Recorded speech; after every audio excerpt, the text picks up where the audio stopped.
Hey, how's it going, YouTube? This is Mike Morris, the Frustrated Farmer. So, everybody managed to survive the 4th of July. Not without a few incidents, though. As can be expected, we did have a couple fireworks that went awry. A couple went up and a couple went sideways. And no worse the wear, no ER visits, no medical follow-on appointments to be had, but we did have a couple singed sweatshirts given some of the sparks, but all in all, I'm going to count that a pretty successful 4th of July. So here it is, the day after, the 5th, and I've been kind of wrestling with what do I do with my cool season crops. So I've still got quite a few sweet peas around, but I'm only going to get a few more. So I've already got some pumpkins that I planted last year and some butternut squash, and some of my trellis is starting to poke out.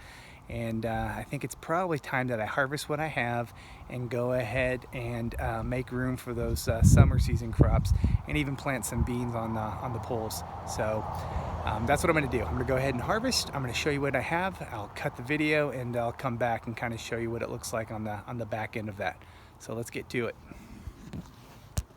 So here's what we got. I've got quite a few little trellises, but I like this look the best, and I like the price tag on it. I just use some of the limbs from some of the trees that do lots of suckers, and then I just take some hemp twine and wrap it around, and that's what the beans and the peas trellis up. So it's a very simple, poor man's trellis, and it's very effective, very strong. The poles can hold quite a bit of weight. I did have some pumpkins up here last year, up to about 5-6 pounds hanging on that. So we're gonna give it a shot again this year. So this was something that my wife read in some magazine when we lived, I think, in Virginia years ago, and it was kind of a TP trellis type kind of concept. It was made for kids, and it kind of had an open front, so kids could kind of crawl in there, in and amongst the bean vines, and it was kind of a neat little concept. So I kind of made an adaptation of that.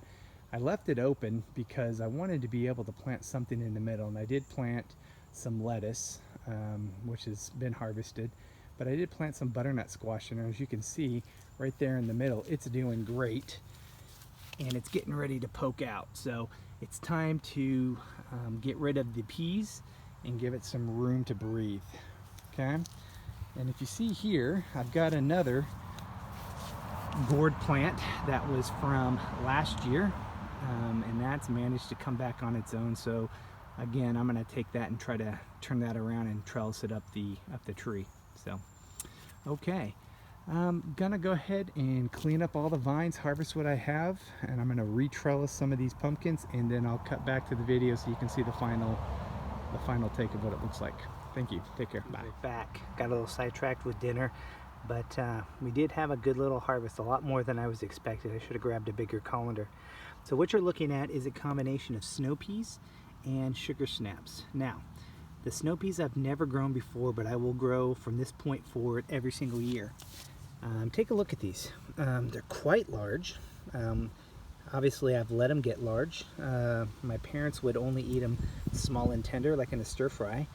But do not let the size fool you. They are just as good as the regular sugar snap peas.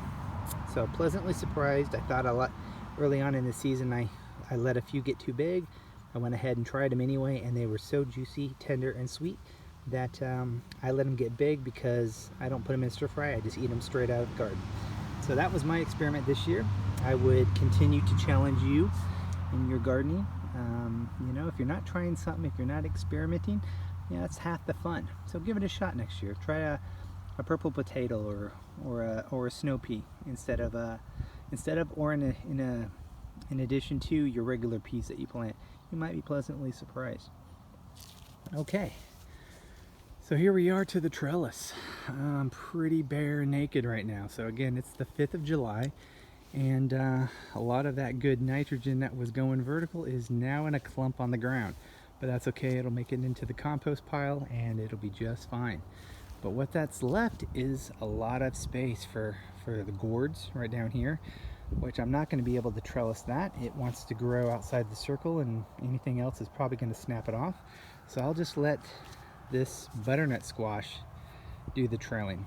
All right, so I've managed to get quite a bit of it trailing in about 5 different directions, which is great. I do have quite a bit of space over here, which I'm going to go and plant some beans, and I'll let those grow up. And I'll even plant some beans over here, and then it'll just be a combination of pole beans and butternut squash. But this is another one, a little area in the garden that has already produced quite a bit of fruit. I have gotten so many peas off of this, it's not even funny. But now I'm going to get plenty of decorating gourds for my wife, and I'm going to get plenty of butternut squash, and it's also going to produce beans as well. So take a look at this. Like I said, this was something my wife found, and it's quite whimsical in the fact of it's got an open space, and the whole article was based on kids playing in here. So as the beans trellis up, you know, this is kind of a little teepee for them to hang out and get kids out into the garden, which is what it's all about. You know, the next generation gardener has to start in childhood for most of us.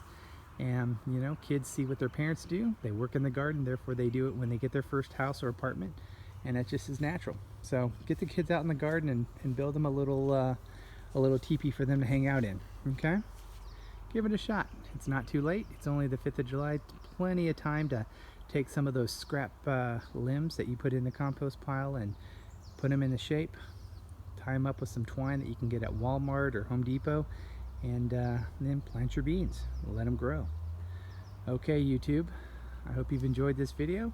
If you like it, please subscribe. I'd like to grow this channel. Just let me know if this is what you like, and you know what, just give it a shot and see what happens. No harm, no foul, but yeah, you'll never know if you don't try. You guys have a great night, and I'll catch you later. Frustrated Farmers out.